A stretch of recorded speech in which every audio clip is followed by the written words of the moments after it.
Hello, good evening. It's Friday. It's 7:30. It only means one thing. It is the Arsenal Women's Show. We have got a big show for you tonight. As always, we are going to look back on that FA Cup defeat last week to Manchester City. We're going to ask the question. We've got to ask the question. Is Jonas the right man to take this club forward? We're going to look back, of course, at the semi-final of the Continental Cup, which we managed to win. So at the quarter-final, so we're into the semi-final. And, of course, a big game tomorrow at the Emirates against Manchester United, a sellout Emirates. So we're going to look ahead to that as well. It's all coming up the other side of this.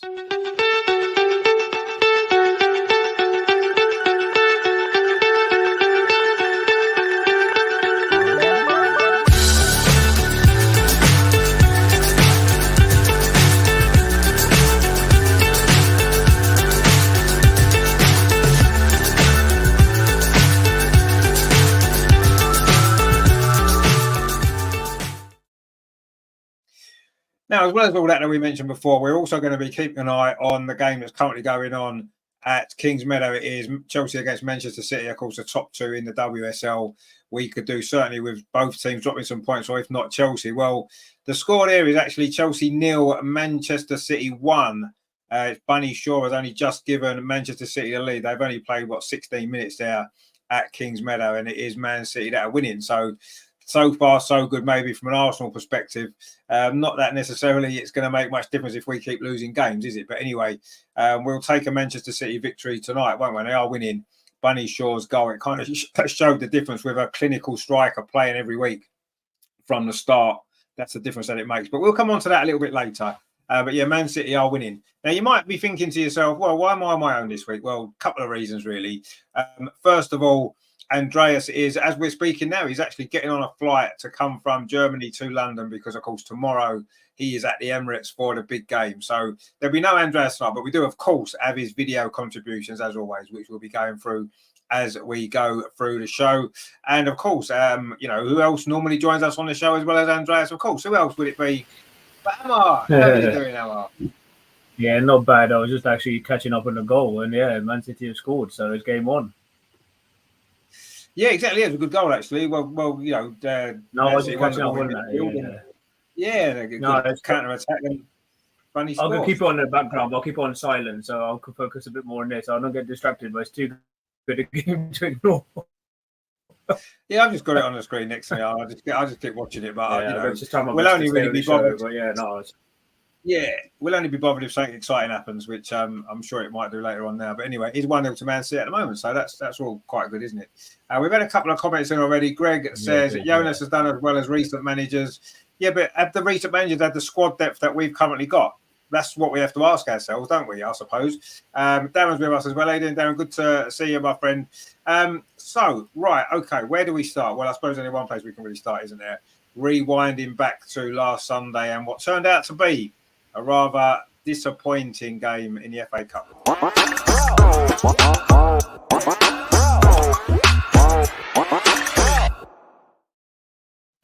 So, yeah, Manchester City beat us by 1-0, of course, as we know. The FA Cup was a trophy that, we wanted to really progress in this season, didn't we? It wasn't an easy draw, but we didn't really do enough. I didn't feel on the day to deserve to go through. And if when you play the big teams, especially when you're at home, I think we needed to do more. If we were going to win that game against a good Man City side, they are a decent side, we know that. We needed to do more than we did on the day, and it wasn't to be, and they got the goal and we couldn't find one back, and out we go. And again, questions have got to be asked about the manager, which we'll come on to. But I mean, what did you make of the performance, Amar? Because we didn't play badly, let's be honest, but we didn't do enough, I didn't feel, to win the game, did we? No, so I think watch brief highlights back. I just don't know. It seems to me as if the squad, whereas we've imposed ourselves in the big game so much under Jonas, it just feels like in recent weeks that we are unable to impose ourselves in the game. It was such a cagey affair. I needed somebody to take control of the game. And you know what the big games are. You know what these big games are like in general. They turn out to be quite cagey affairs. I feel like we really needed to we've been able to stamp our throat in the game, but I just feel like in recent weeks we were not being able to do that. And whilst we did force some good saves towards the end, it was like we had to wait until something happened for us to trigger us into that to try and force our way back into the game. And you actually have to give a lot of credit to the keeper. We really ought to have imposed ourselves early on in that game. And it just showed that if you leave yourself too much to do, ultimately you're going to pay the price, and that's what we did. Whilst I thought we played well, it just took too long for us to get going. Yeah, it did. Yeah, and I mean, in the games against the big sides, I don't know. I just thought we needed to do more. I just thought we needed to do more in the game from the start, really. And I don't know. Yeah, we had some chances at the end, and we could have took it to extra time. Maybe we should have done it. If that went over the line. The header with a corner story that the goalkeeper then dropped in their own net. Yeah, we know without goal line technology, you're never going to know for certain. And yeah, we slipped to defeat. But let's listen to what Andreas had to say about the Manchester City game. I put it into 2 videos because it's quite a lot of he had to say, actually. So it's going to be interesting. Yeah, I think I done it. Hello, good evening, everybody. So my thoughts to the FA Cup match, Arsenal versus Man City. We lost 1-0.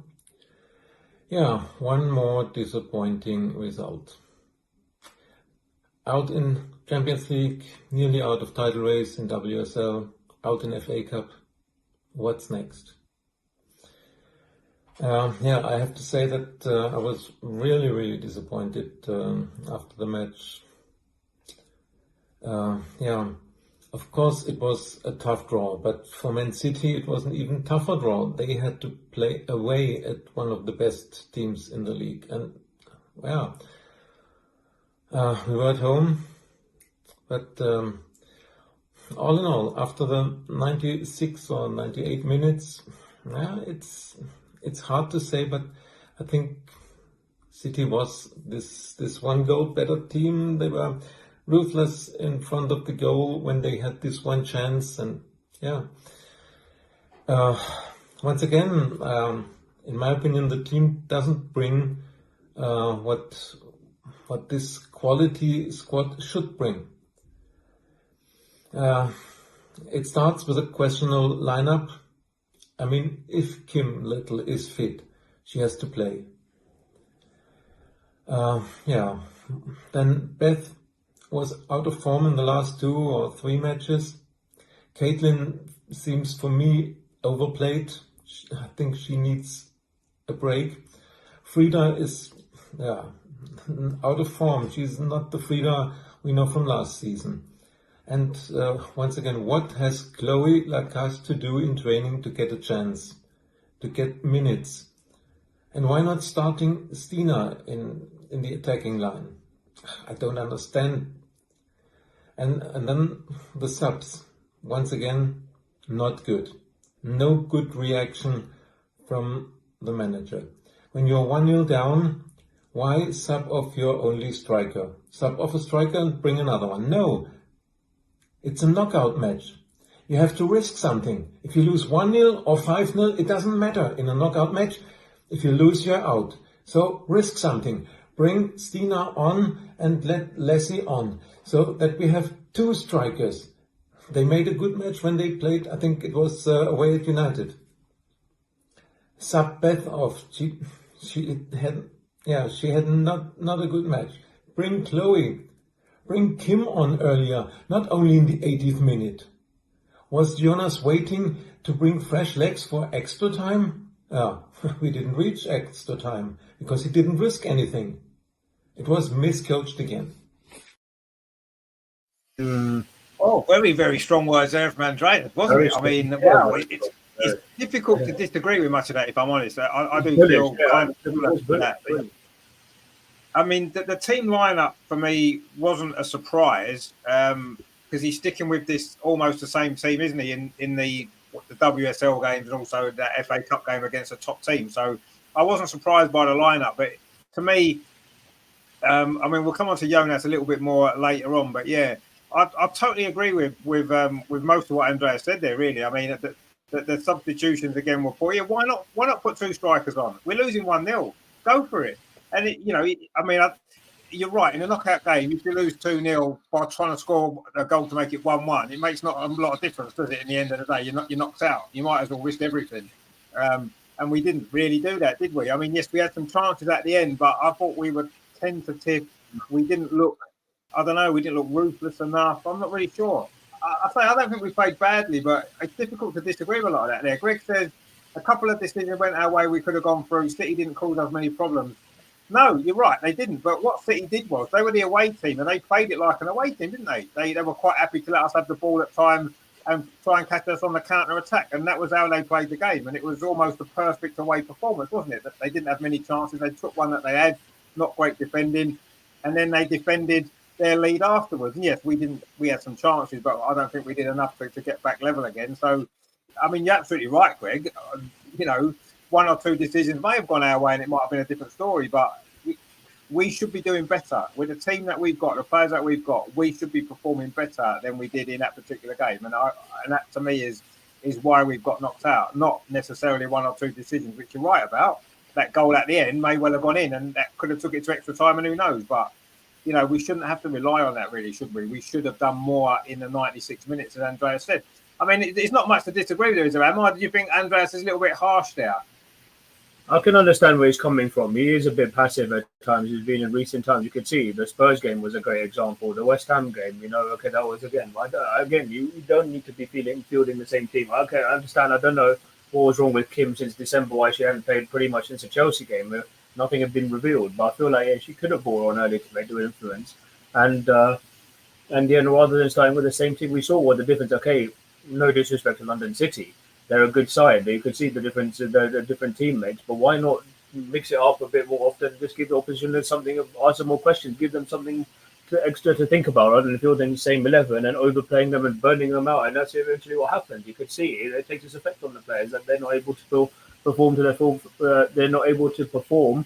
To their full potential, and that's been happening. It's just inconsistencies that have been plaguing us since December. You know, it's almost like the 4-1 win over Chelsea didn't happen. What's happened since then? I don't want to look like I say it, but since then he's just gone back into a shell, and he wants to play the same 11 every week that started that game against Chelsea. When you've got all that talent on the bench, why not use it? Don't burn players out. I do agree completely with what Andy's saying, and I feel like he's got to change because. I don't know. You've got such a fantastic squad at your disposal. Make more use of it than you are, because it clearly something isn't working and therefore needs to change.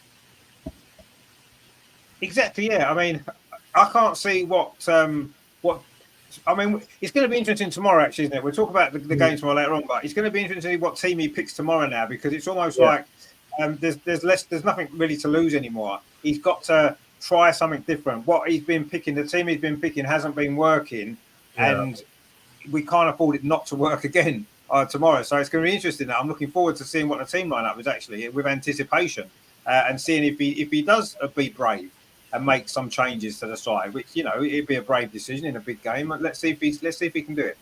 Greg says there, so do the players. They've got to take some responsibility. Absolutely. I mean, the players aren't completely blameless in any of this. Of course they're not. They're on the pitch. They've got to do the job on the pitch better than what they're doing. Absolutely. And it's not 100% the manager's fault. No, of course it's not.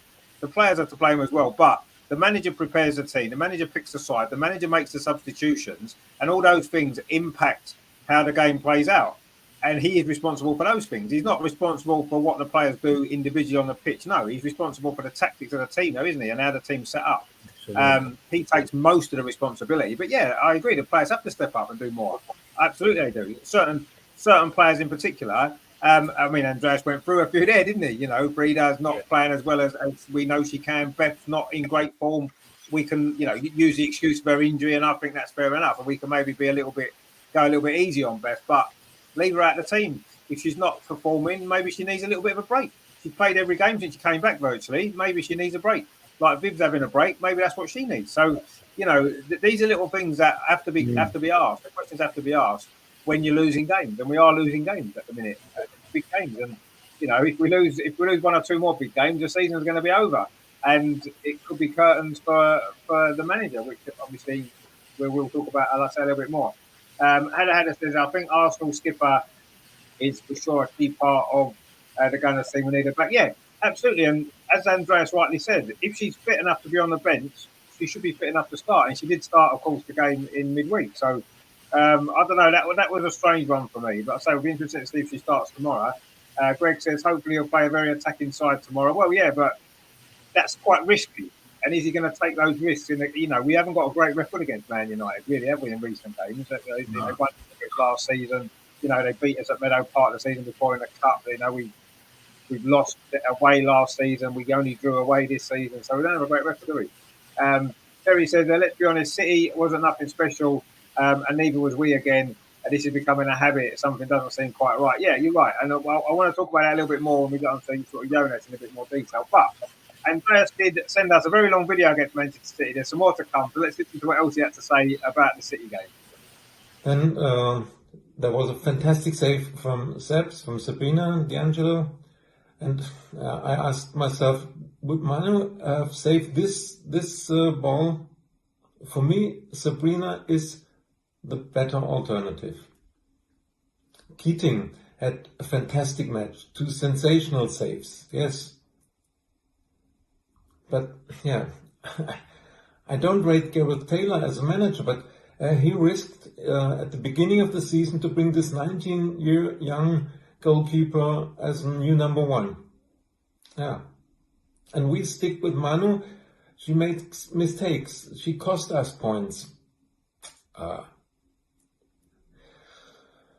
The goal for City, once again, bad defending from us against the set piece. So I asked, what are they training? What are they doing in training? We have a set piece specialist in the coaching staff. What are they doing? We are conceding too many goals after set pieces, after corners. And then the situation in the 96th minute, was the ball behind the line when Keating grabbed it? Could be, but we don't have goal line technology, so we'll never know. And yeah, of course, if it was behind the line, then we would have gone to extra time. Yes, but we had 95 minutes before in which we didn't score. So we can't say, oh, we had this situation in the 96th minute. We were robbed. No, we were not robbed. It was our fault that we didn't score 95 minutes of normal time. I'm still disappointed about the loss against City. And I'm not convinced that the team and the manager is able to turn things around. But, of course, let's hope the best. Yeah, of course. We all hope for the best. Of course we do. And, again, it's difficult to argue too much. I would say that, yes, we had 96 minutes to score a goal, and we didn't. And to be fair, you can't say we were robbed because there's no conclusive evidence that ball was over the line anyway, was it? It may have been, it may not have been. We don't know. So it wasn't to say we were robbed. We had chances in the game that we didn't make the most of, and we didn't have enough of them anyway. So yeah, I mean, disappointing. And I think we were all hoping, wasn't we? Because obviously the league, the WSL title is looking quite a difficult time for us to win it now, you think, don't you, with the games that we've lost, the points that we've got to make up. The result tonight may help in some way, but we'll see. But the FA Cup, I was really, really hoping for that. I was really kind of banking on that almost, really, to save the season in a way. So the way that we went out, to me, it felt a little bit like, I don't know, it felt a little bit soft, the way that we lost that game. So, yeah, I mean, I know, Amar, you were talking about winning the FA Cup, wasn't you? Because we haven't won it for a long time. And to go out like that, I don't know. I just thought it was really sort of a weak exit. Really, we didn't do enough. I didn't think. As I wanted. Yeah, as I said, we really struggled to impose ourselves. It wasn't really till we went behind that we tried. That's what happened. You can't start playing games when you are when you're behind. You have to play full at it, not full throttle. But you showed you have to play for 90 minutes. You have to stay switched on all times. Okay, I wouldn't say it was ranked bad defending for the goal. It's a bit unlucky. The ball actually rebounds on Stephanie's Alexandria, I should say, with a tap in. But again, she shouldn't be being left unmarked in those occasions or in those situations. And again, you shouldn't be allowing the ball to travel that far into the box. Again, I agree. Where's the coaching done with set pieces? It's happened so far. How many times have we conceded with crosses into the box this season? It's just a recurring theme. And in the end, yeah, it was always going to take something maybe like that to decide such a cagey game, but we have to impose ourselves more. We have to work at stopping those crosses. How many times you go back to the reverse fixture against Man United last season and in the past? We got 3 clean sheets a season. It's just not good enough for a team like this. And I agree. Okay, maybe Leah's only just come back. Amanda was a big loss for us in that. I think she and Leah have to start for me. It's not that I don't have anything personal against Lotta, but I just think she plays too much and she has been, okay, maybe not much of a liability, but for me, she just doesn't. she's not a reliable defender as I'd like her to be. She's still young, fine, granted that, but I feel like she's got to be a bit react a bit more and try to cut out those situations. And we'll get there over time, granted. But I feel like when Amanda comes back, he's got to play her. I don't. Who knows? It remains to be seen whether that happens tomorrow. But yeah, no, we have to impose ourselves more, because for a club like us to go out in that way, and even the way we played against Man City early in the season, even though we were hard played, we showed some fight. We got the win, and ultimately this was quite severely lacking in this case, wasn't it? Yeah, it was, yeah. And, the same as last season when we played Man City, we were losing and we came back and won and we showed fight and spirit, and we didn't seem to show enough of that for me. Yes, there were 1 or 2 chances at the end, but not nowhere near good enough. Greg says we weren't robbed. It was bad decision-making in the final third yet again. You can't have a striker up front with no support. Exactly, yeah. And when we had the opportunity to get Steiner on and give her some support, what did he do? You know what I mean? I don't know, it just wasn't working. Hadda says Palova is decent alongside Wally, but we can deny that the ideal Arsenal midfield pivot are Wally and Kim. Yeah, they are. They probably are, because they've got that experience. But I do think Vicky Palova's probably been our best player this season, consistency-wise, week in, week out. And it would seem to be not a positive move to leave her out of the team now. But I agree that obviously we know Leah Walty and Kim Little worked, because it's worked for a number of years together, hasn't it? And it does work. But, we have to look to the future as well. And Vicky Palova is the future. And maybe he's trying to get her into that role. And I've got no problem with Vicky Palova playing, because she's playing so well. Maybe they need to play all 3, and maybe drop that number 10 position. Maybe drop that position and change it a little bit, and just have a more of a more sort of straighter midfield, if you like. Maybe put Kim so she can advance more up the pitch. I don't know, but yeah, I don't know. It's a tough one, isn't it? Tal said, other than 3 losses in WSL, it has been a good season. UEFA was scheduling training, and the FA Man City. Well, Man City team at the moment. I'm no fan of Jonas because of his favouritism. I mean, you say other than the 3 losses in the WSL, but those 3 losses in the WSL are going to be the difference between potentially winning the league and not winning the league, aren't they? And yes, we should beat all the other teams in the league. We should be beating Bristol City. We should be beating Aston Villa. We should be beating all those teams, right? And that should almost be taken for granted because of the team that we've got, the players that we've got, the resources that we have. And yes, I agree with you about the Champions League. That was scheduling and all that kind of stuff. We know the reasons why that happened. It's not acceptable, really. We should have gone through, but we can accept the reasons why. The FA Cup loss, again, we're coming short when it matters. And that's what the season's about, isn't it? If you remember 2 seasons ago, we lost 1 game in the league, but that 1 defeat was all it needed for us not to win it. So, really? Every single defeat is important. Every single game is important, isn't it? And you can play well for 90% of the season in your games and win most of them. But in this WSL with, 22 league games against teams that don't lose very often, you can't afford them 3 defeats. You can't afford to do that. No, and I kind of agree with what you're saying, but we played some good games in between, but ultimately it's not enough, is it? Because when it's mattered, we've lost those games, and it's never going to be enough in this league. We're never going to win the league if we're going to lose the 3 games that we've lost in the manner that we've lost them. We're not going to. Unfortunately, we have to accept that, I think. Anyway, a good season is Arsenal winning trophies, isn't it? And challenging at the top end and challenging really strongly. Other than that, it's not really enough. It's not really good enough, is it? I mean, talking about what's not good enough and what is good enough, why don't we have a little discussion about the man behind it all, good and bad, and see what we think.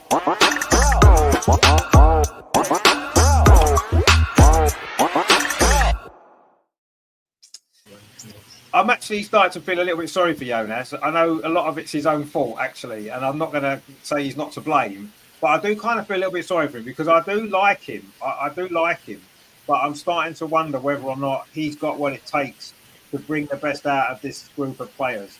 It's almost like what it feels like, and I know that's probably not true, but what it feels like is he's almost like playing Football Manager on the computer, isn't he?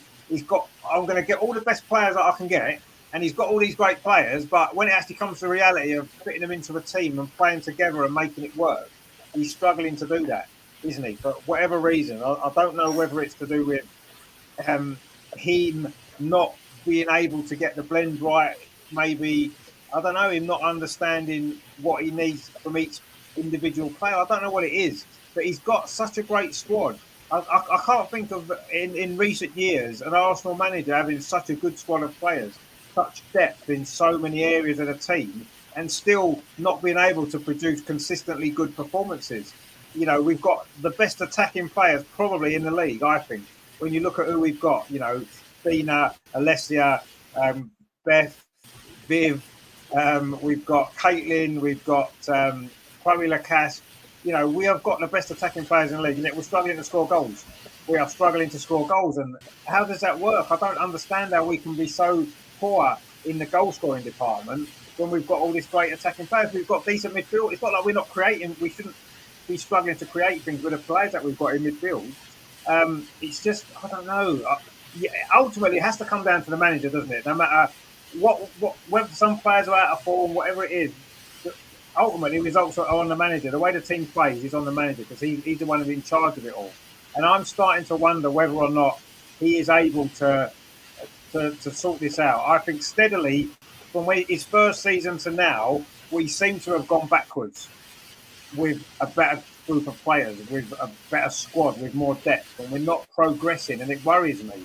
I mean, what are you making of Jonas? Because obviously it's not working at the moment, is it?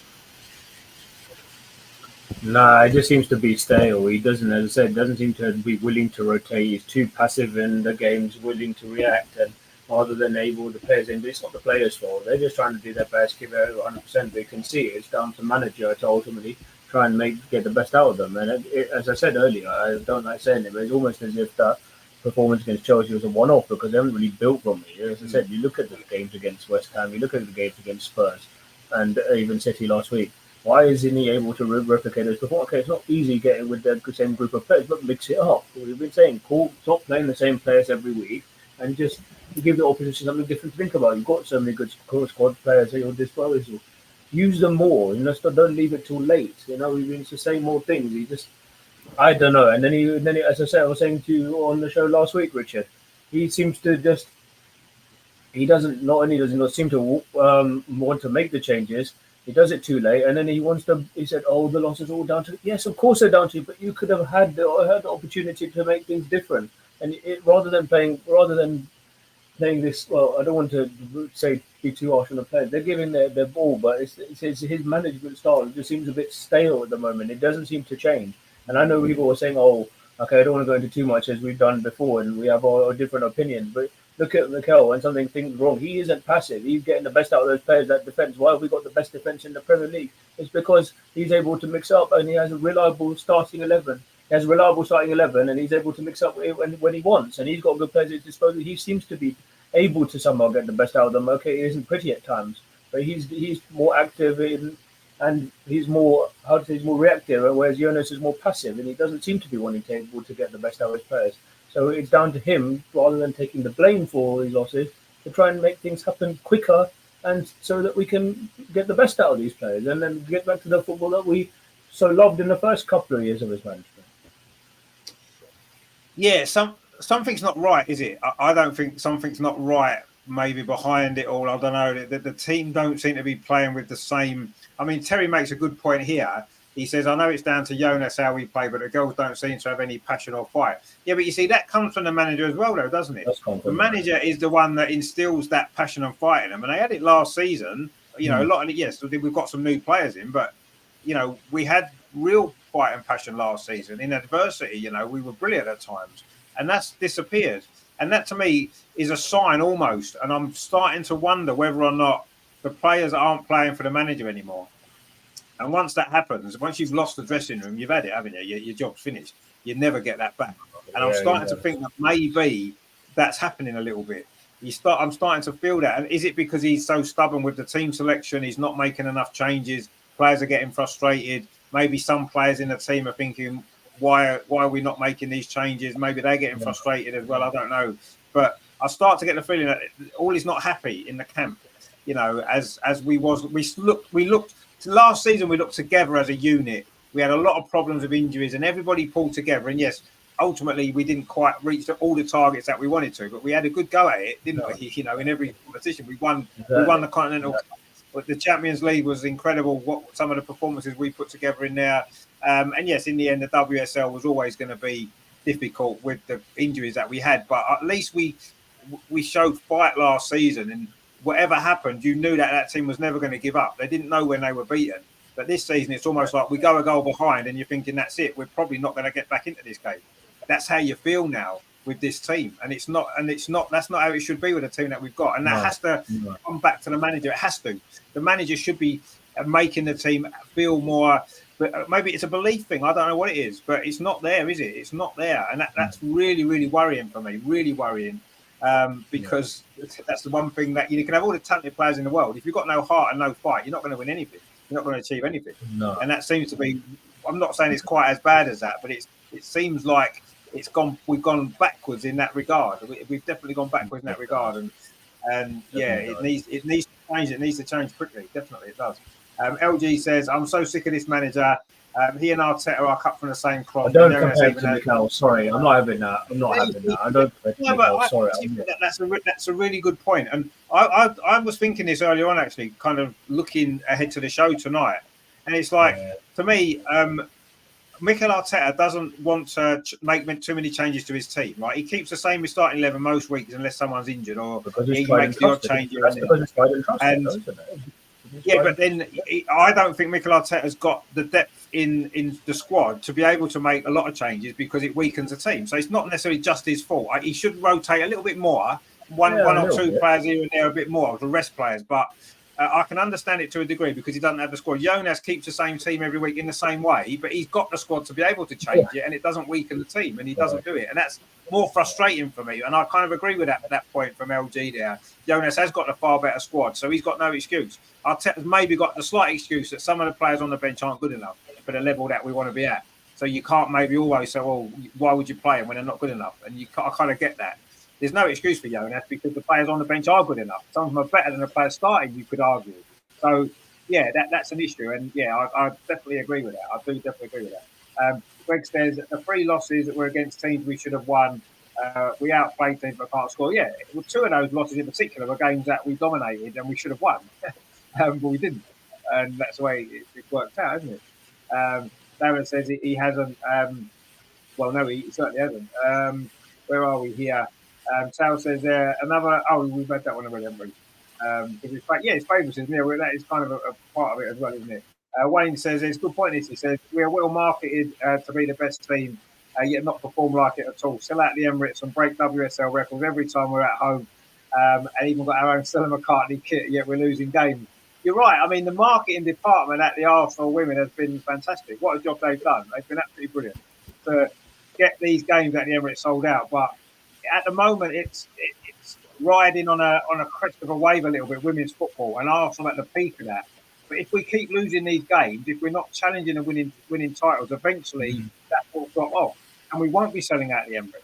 And in the end, it's going to be like it was at the beginning when we're getting 5,000, 10,000 there instead. If the results don't change, I'm not saying it's going to happen straight away because I think, regardless of the results at the moment, I think everybody's enjoying coming to these games, enjoying being part of it, enjoying the atmosphere and everything, right? And that's a great thing. But that's not sustainable unless the team on the pitch are producing the results consistently enough to be playing. Exactly. That's what needs to happen. And if that doesn't happen, the people aren't going to keep coming in the same amount of numbers. They're not. In 2 or 3 years' time, the situation will be we won't be selling out the Emirates if this is the way, because that's what happens. Football fans are like that. Eventually, football fans do get to the point where you think, I don't like seeing the team lose every week. I'm not going to bother going. That will happen. It will happen. It's a fact. It will. Andreas will still go. Of course he will. He'll still thrive regardless. But there'll be a lot of people that won't. And it won't sell out as much as it has done now in 2 or 3 years' time unless we are challenging for trophies. And are we going to do that under this manager? That's got to be a consideration with the club from a financial perspective. That's got to be important because, look at the position that we've got ourselves in. And it's right. The marketing has been brilliant. Absolutely the best in the world. The marketing of our women's team is better than anything in the world by a mile. But we need to make more of it on the pitch. We need to cash in on that on the pitch. We've got to be winning games. We've got to be winning trophies. We've got to be challenging. We should be able to be. Manchester United men's team. They had massive crowds, and they was able to build on that and get the success at the start of the Premier League. That's what we need to do now. Women's football's getting more money in it. We're at the very top because of the crowds that we generate and the sponsorship that we generate. So we've got to go on now and dominate women's football on the pitch. And if we can't do that with this manager, we have to find a manager that can. It's half time, by the way, at Kings Meadow. It is Chelsea 0, Man City 1. And that result, funnily enough, would put us almost back in the title race if we can win tomorrow. So, you know, we're saying we need a new manager, but we could well be back in the title race tomorrow if it stays like this. But there's still 45 minutes. Wow, you know, yeah, they don't lose it over there. Greg says, I don't think he's got that last bit to take us to the next level. Exactly, I agree. I think I agree with that. And I feel the same about Mikel Arteta as well. I think they're quite similar in that way as well. LG says, I think he works better with a smaller squad, but we need a big squad to compete for titles. But he's kind of wanted this squad, hasn't he? These are the players he's wanted. So, you know, he's kind of created this problem himself. So he needs to be able to deal with it better, I guess. Tal says, why is he benching Frida, Stina and Chloe? They are starters at almost any team in WSL. Yeah, I agree. I don't know about Frida so much. She's not been in great form this season, but certainly Stina and Chloe should be in that team now. They should have been starting the last 3 or 4 games, 100%. And yes, that's a question that he's going to always be asked while they're staying on the bench, isn't he? Of course he is. Adahada says, if you watch that game, well, Russo was isolated up front and there was next to no forward support. No, exactly, she was. She was isolated. And that's a fair point. But again, that comes down to tactics, doesn't it? That comes down to the way we're set up, and that's the manager who does that. It's his responsibility. Terry says, I know it's down to... Oh, we had that one before, didn't we? Sorry. Greg's disagreeing with Terry there. And yeah, I think we all do. Darren says, look at how fast City and Chelsea are passing the ball. They are dragging opposition players all over the place. We are just too predictable at the moment. Yeah, I was kind of, you know, not exactly like that, but I was thinking, just watching bits of that first half, how much better both of those teams look than we do. And they are the top 2 teams and we're third, so maybe they are better than us at this moment in time. But yeah, I agree. They look like they know what they're doing, and we look as though we're not sure, maybe a little bit more. I don't know. Greg says, is he being told he's got to play certain players? Well, if he is, then he's not the manager, is he? Because if he's a manager, he turns around and says, I'm the manager, I pick the team, my head's on the block. So if someone's telling him he's got to play certain players, or if certain players have been told they're playing because of contract issue, I don't think that's the case. You can't undermine a manager like that. Well, I mean, you can, but if you do, then the manager ultimately is going to be the one that suffers. He's going to be the one who loses his job. So would he want to do that? If that was me, I would just quit and say, I'm not being manager when you're taking that responsibility away from me. I pick the team I want to pick. I think it's his decisions. I do, honestly. I think it's his decisions. I really do. And that's why we have to question him, because they're not working. And Hannah says, Arsenal is the big club, then Jonas, let him go, bring Joe Montemurro. Well, Joe Montemurro, why not? I think Joe Montemurro, why not? He's in the past now, come on. We've got to move with the time. We've got to move forward. Terry says, LG, 100%, Arteta out, followed shortly by Jonas by the looks of it. Unfortunately, I've got a feeling with that. I don't think either of them will go, as much as we might want them to. Greg says that Jonas keeps going on about the backroom staff bigger, but doesn't show it on the pitch. Yeah, we've got bigger staff, we've got a bigger squad of players, and we're still not managing to get the results when it really matters. Why? Who do we put that blame on? For me, it has got to be ultimately the manager's responsibility, and the players have to do more as well, of course. Wayne says, more importantly, players will leave also if we don't start winning. Yeah, Chelsea linked with Sonia from Lyon, so we need to get it together fast. Yeah, absolutely.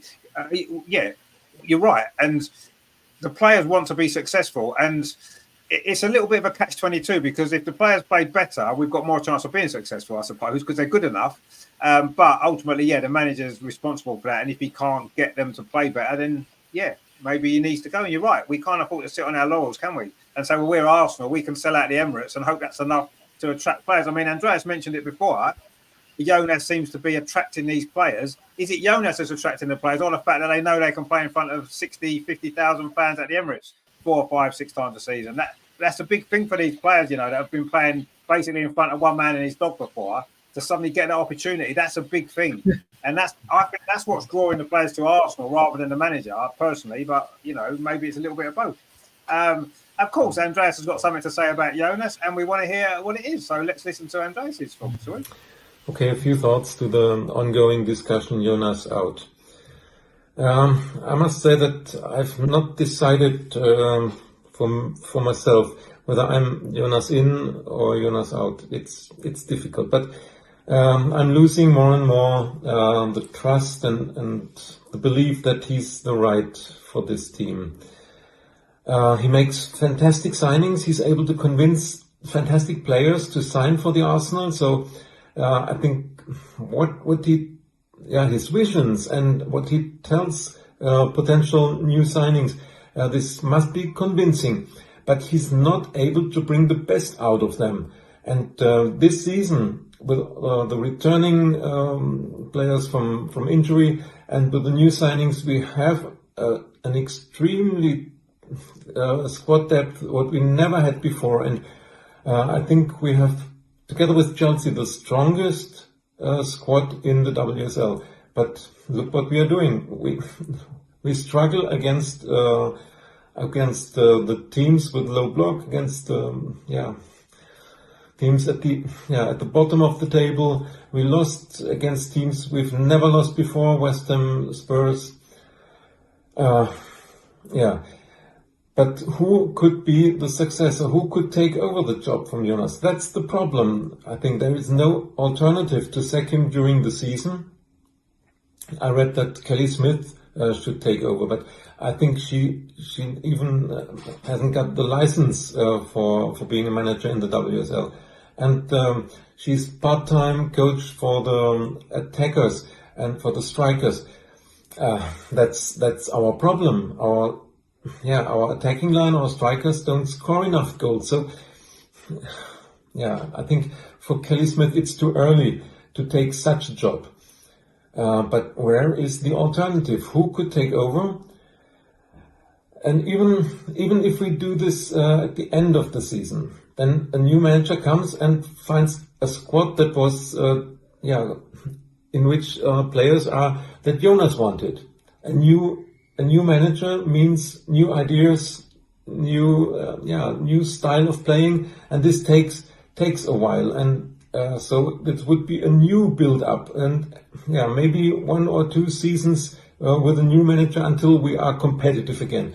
So it's not easy to make this decision. But right now, I think everybody thinks Jonas is not bringing the best out of this fantastic squad.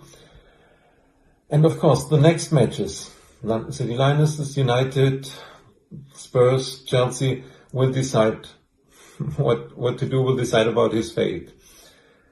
So far, I think, sacking him middle of the season wouldn't be the best solution. So let's stick to Jonas and let's hope that he's able to turn things around. But in summer, we must question everything. Let's see.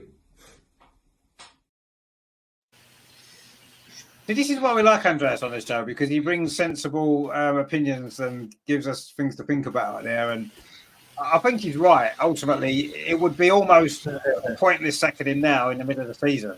That's not the right thing to do. I think we need to see where the season finishes up.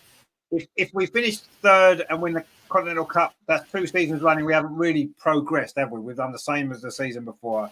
Is that really good enough with the investment that we've had, with the players that we've brought in? I would say no. If we finish second or first, obviously you'd have to say we're back in the Champions League straight away, and you'd have to give him another season probably then. But lots and lots of things have to change for that to happen. I think definitely things are not right at all. LG says that every season under Jonas we seem to have that odd defeat against the lesser teams that ultimately cost us in the end. Chelsea rarely lose against teams they could be beating. Yeah, you're right, and I think that Chelsea have got that sort of team, and that kind of I don't know. They know what it takes, don't they, to get these things over the line? And we haven't won enough. You know, Emma said it herself, hasn't she? We haven't won enough trophies in recent years with this group of players, and that does make a difference. And Chelsea have got that. And you can say the same about Manchester City as well. They've got a great squad of players. They haven't won the trophy that they should have done because they do the same as we do. They lose some stupid games they shouldn't lose. So it's one of those. It's a difficult one, isn't it? But the blame, if the team's not winning games, the blame has to go on to the manager. It's the way it is, whether we like it or not. The manager's responsible, and if we don't succeed, and success for Arsenal is winning big trophies. That's where we are. We're the top women's club still in certainly in England, and one of the biggest names in Europe still. So we have to be winning trophies. And if Jonas can't do it, unfortunately, sorry, mate. You know, we love you, but it's not working out. You'll have to go at the end. But at the end of the season, not now. Let's see where we are in May and go from there. It would be silly, wouldn't it, to make that change now. LG says he disagrees with Andreas. He says Unai Emery inherited a Steven Gerrard squad midway through last season without having squad. And look where they are now. The best managers work with what they have. See, I agree with that. I do agree with that. And you always get that, don't you? Quite often, a new manager comes in and suddenly they bring new ideas to the squad and it revitalises them. And I'm not saying that couldn't happen now. There isn't a lot of great candidates, though, is there, to take over? I think Andreas is right in that sense. Who would we bring in now that could come in now and do the job till the end of the season or going forward? You know, Unai Emery in the men's game was a great manager. He's won lots of big trophies. He's not really a gambler, is he? But who is there in the women's game that we could realistically get now, midway through a season? I don't think that there's too many names that pop up, is there? At the end of the season, there might be more options. But right now, I think it's quite difficult, isn't it? So maybe, however we feel about Jonas right at this moment in time, I think we've got to give him till the end of the season. Having said that, though, I think if we lose to Aston Villa in the Continental Cup, then maybe it may not last the season at that point, because that would be no trophies after, you know, that would be a big backward step, wouldn't it? Terry says, it seems like the Cronkies are rewarding failure. New contracts incoming for Arteta and Jonas. Well, we'll see. I don't think Jonas will get a new contract. Not yet, anyway. Greg says their problem is there's not a manager in England good enough to take the job. Perhaps get a manager from men's football. Well, yeah, that's what the point I was just making there. I mean, would a manager from men's football come in and do it? I don't know. Is the money there? Probably not. That's going to be the issue, I suppose, isn't it? Hannah says there, what Jonas thinking, it's how he will fill out the Emirates. Yeah, it seems to be. Yeah, that seems to be. And I think that's why the players have come. I really do. I think the players have come because they know they're going to play in front of 60,000 fans every few weeks. And Hannah says Jack Wilshere take over. Well, you've mentioned that before, haven't you, Jack Wilshere? I'm not sure if Jack Wilshere's the answer, if I'm honest. But I don't know. Maybe give him a chance. Who knows? Terry says, give my nan the job. She won't take no crap from Arteta or the girls. Well, yeah, maybe your nan will be a good choice, maybe, Terry. Maybe maybe put a name forward, you never know. Wayne says there, Chelsea have an inevitability factor that I hate. It's similar to Man City men's team. Yeah, absolutely, it is. And it's almost like today's game, isn't it? It's half time, it's 1-0 to Man City. Almost inevitably, I feel that Chelsea will probably win this game in the second half. You're right, and that is what you feel the same about Manchester City. Is Arteta going back to City or Real Madrid? Well, I don't know. I don't think he's going anywhere. Emma says he's staying at Arsenal where he belongs. Well, I don't know if he belongs, but anyway, he's there for the time being. That's for certain, and we're going to have to put up with it a bit longer. But no, I mean, I agree. I don't think necessarily changing Jonas now is the answer. No, let's see. Obviously, tomorrow's a massive game. The semi-final of the Continental Cup's a massive game. Let's see where we are. So at the end of the season, let's reassess it. And if it hasn't worked, it hasn't worked. And we move on and get someone else and go again. And yeah, if it takes another season to adapt, it does. But if you get the right manager, as I agree with what LG said there, if you get the right manager can come in with the players that we've got. Everything's there, isn't it? The squad we've got, everything's there to succeed. You've just got to get a manager who can get that to work. And if we can find that manager, I don't think we need another 2 years to work. It works that way. Greg says perhaps we should have a lottery amongst ourselves and take over. Or maybe we should just do it. All of us should just be joint managers. Be joint managers. That would be good, wouldn't it? LG says you can't just stick with someone just because there isn't a replacement. I totally agree with that. There's so many managers out there you can take a gamble on. We took a gamble on a relatively unknown Arsene Wenger in '96. And yeah, we took a gamble on Jonas as well, because it's not like he'd managed at the top level at top clubs, had he? You know what I mean? So we took a gamble there and it hasn't really worked. And, you know, maybe they don't want to take a gamble again. Maybe they're going to go safer this time when we get another one. Darren says, another good show, chaps. Sadly, I've got to run off. See you next time. Yeah, see you later, my friend. If you're around tomorrow for the game, join us for that. We'll be here for the Man United game. Tal says, what about the Bristol City manager, Lauren Smith? She seems pretty impressive. In any event, I'd like to see a woman managing this team. I mean, I think we said this the other night, didn't we? I don't really I'm not really bothered whether it's a man or a woman. It's the best person to take the team forward. If it's a woman, brilliant. If it's a man, brilliant. I don't really care. I think Arsenal taking the Bristol City manager would be seen as a real step backwards, wouldn't it? Bristol City are a team that's just got promoted. I'm not saying she's not a good manager. I'm not saying she's not doing a great job, but it would be seen as a massive step back. They're bottom of the WSL. It would be a massive step back, wouldn't it? So I don't think that's the answer yet. I mean, if she proves herself, then yeah, of course. But I think at the moment, I don't actually think that would be a step forward for the club to, to bring a manager in who manages a team at the bottom of the league. I don't think that's what Arsenal should be looking to do. And Anna says, take Arsene Wenger. I don't think Arsene Wenger is Arsenal, unfortunately. Well, he couldn't do a bad job, would he? Let's be honest, he wouldn't do a bad job. Anyway, it's not all been doom and gloom this week. It has not all been doom and gloom because we had a game on Wednesday night, and actually we won the game, and it was good fun.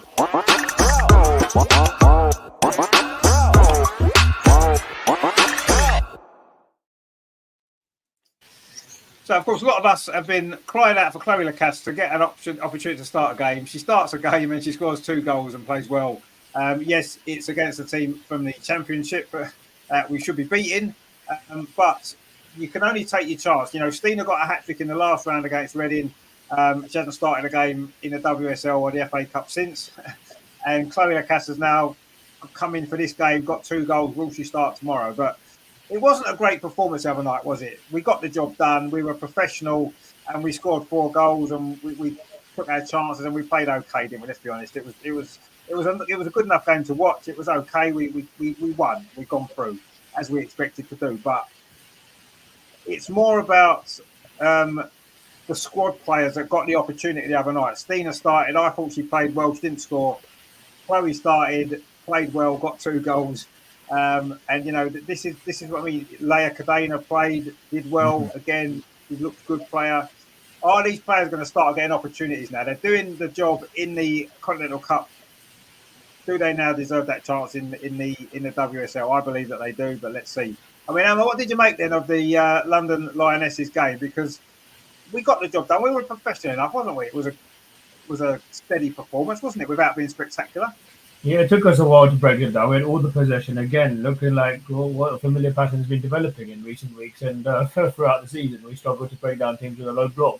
But you could see it was only a matter of time. We had to be patient. Ultimately, okay, it took a set piece. But once we did that, once we scored that goal, there was no backing down, and they were able to impose themselves. Well, why does it take it to happen against a Championship side and you can't do it consistently week in, week out? Okay, it's not an easy thing to do consistently week in, week out. But why can't we see that level of performance in the WSL and in the games that matter?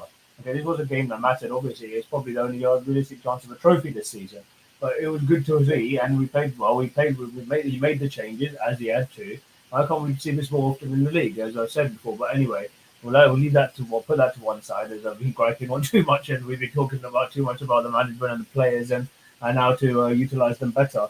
But yeah, no, it was good to see. We kept a clean sheet, we imposed ourselves. And ultimately we scored some good goals, and we got through, which is what we needed to do. And now we need to back that up. Okay, Manchester United, sell-out crowd at the weekend. Now can we do it? And can we do week in, week out consistently in the WSL like we did? And it was nice to keep a rare clean sheet as well, which is good. But again, some of the same players are still being used and not being rotated as much as perhaps they should be. But as I said, let's see that to one side. It was a clean sheet, 4 goals. And yeah, we played well, and ultimately we did what we had to do.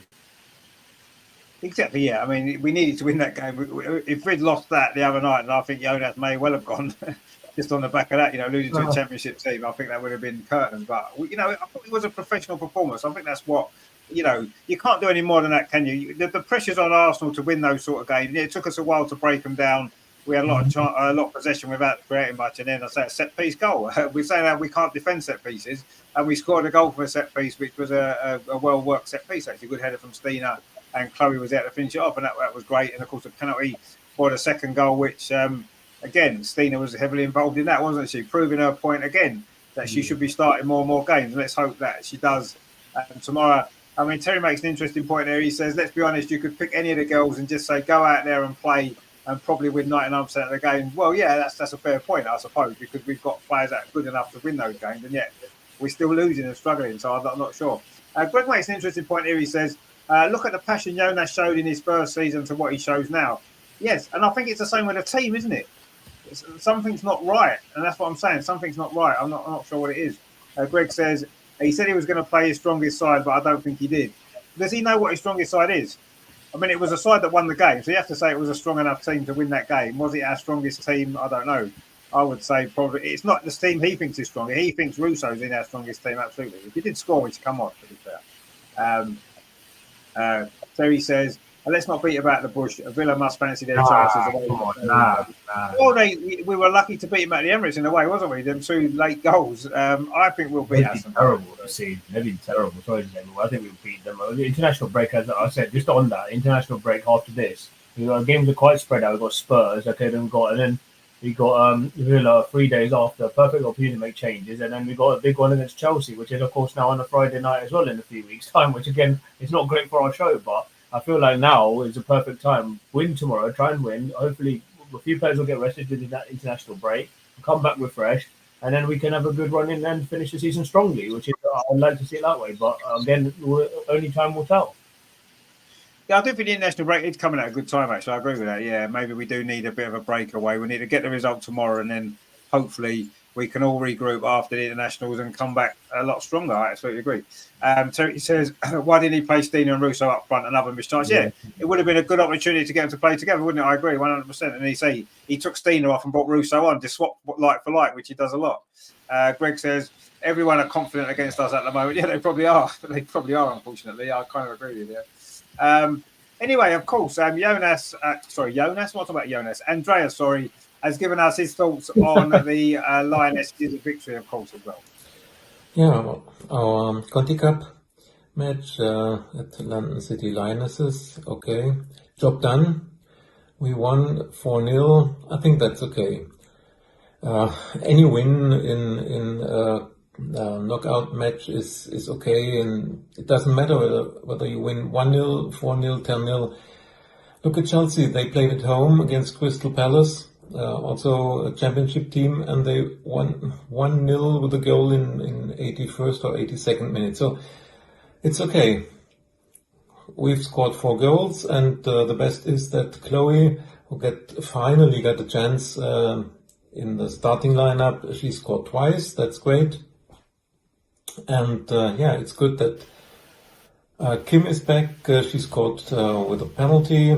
I read some critics that she's only scoring with penalties, and that's a sign that her career is coming to an end. No, she's a midfielder. She's very, very important for the balance in the midfield, for the balance in the team, and her priority task is not scoring goals, but controlling the match. And if there's a penalty, then Kimi is there. I think Stina also had a good match. Her runs, important as always. And if I'm right, she assisted 2 goals, I think, and the penalty. I'm not quite sure, but she was important too. And I'm extremely happy for Chloe. I hope that she will get more chances now, as she proved how important she can be for the team. And all in all, it was a solid performance, what you can expect against the championship team. And important, or the most important thing was to win and go through to the semifinals. We did that. We are now in the semifinals. We'll play against Villa.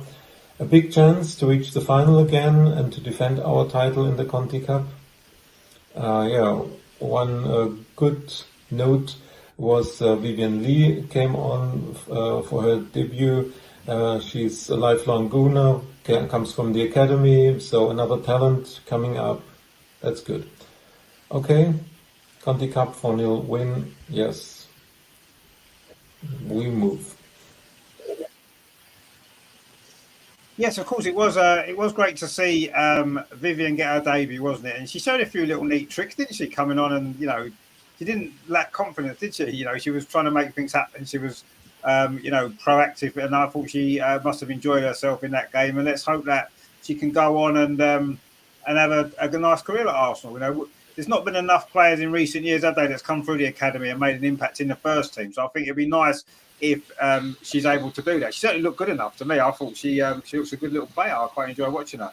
That was a positive as well, wasn't it? To get a chance to play. What did you make of Vivian Leah? It's a nice name, isn't it? Being an Arsenal player, named after 2 Arsenal players that are in the squad as well. Exactly.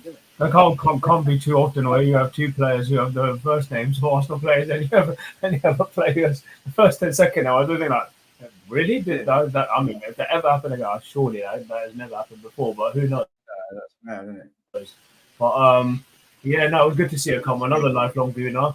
Oh, sorry, I'm just saying City could go about 2-0. Sorry, I'm not getting distracted. But yeah, no, she looked good as she came on, and yeah, again another one as an Arsenal future. Again, will it be similar in like we've seen with Michelle Adjaman, who's been sent on loan to Watford this season? Also, will they look to send her on loan to further development, or will Jonas look to give her more first team opportunities? Maybe it's a bit too early for her development for her just at the moment. But no, it was good to see her come on, and it's another great another player that we've produced from the academy, and hopefully she'll have a good career with us, whether it be at Arsenal, whether it be another club on loan to further her development, as I've been saying. But no, it was good to see, and wish her all the best, of course. Yeah, I think she may well go on loan. I think next season she'll probably will go on loan, maybe in the Championship. So I won't be surprised if that happens. But yeah, she looks an exciting player, doesn't she? I'm excited to see how she develops, and it's good that she managed to get on and get some minutes on the pitch as well. And I say she did well, didn't she? Hannah says there, what's wrong with Kelly Smith to take the job? Well, I think Andrea's told us before she hasn't got the licence to manage in the WSL yet, so she can't take the job yet. And Hannah says bench ball, start the cash. I don't think too many people would disagree with you. I don't think they disagree with you at all. So there you go. But yeah, I kind of do agree with that. But anyway, but yeah, Lionesses, we won 4-0. We're through to the semi-final. It's happy days, and the important thing now is that we go on and get to the final again. You know, we'll look ahead to the Aston Villa game, of course, in a couple of weeks' time. But yeah, we've done the job so far. We've got to be favourites to go through, and yeah, it's kept our season alive. Anyway, it's given us something to look forward to. And there we go. Terry says, Amar, why are you sitting in the bathroom? It's not the bathroom. Yeah. It's the bedroom. What's he on about? It's my bedroom. It's just the back. Greg says, it doesn't matter about her age if she's good enough player. Well, no, exactly. I mean, you got to look at Manchester City's goalkeeper. She's, 19 years old. They've thrown her in and she's doing brilliant. So, yeah, age doesn't necessarily matter.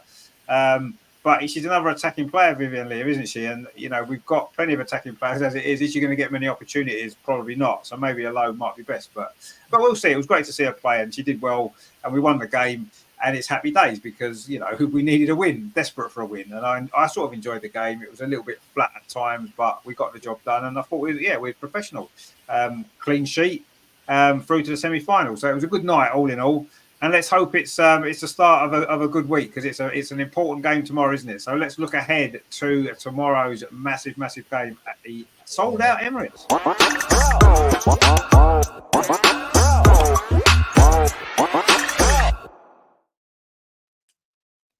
So I said before, we haven't got a great record against Manchester United, have we, in recent years? And it's important that we put that behind us tomorrow. Obviously, we're good enough to beat them. We know that. We're good enough to beat pretty much anybody, aren't we? It's just, the interesting thing for me tomorrow is going to be the team lineup. That is what I'm most interested in. You know, it's going to be 11 when the team gets announced. And I'm going to be really interested to see what that's going to be. Is he going to make the changes? Is he going to be brave, Jonas? Is he going to put Stina in the team? Is he going to put Stina and Russo in the team? Is he going to bring Kim Little back in? Is he going to play Leah Williamson? So many questions about the team. And that's one of the biggest talking points for me ahead of this game. I mean, Amar, do you think he's going to go with the team that's been tried and tested in the last few games, or do you think he is going to maybe mix it up a little bit tomorrow? Because he has to, really, doesn't he?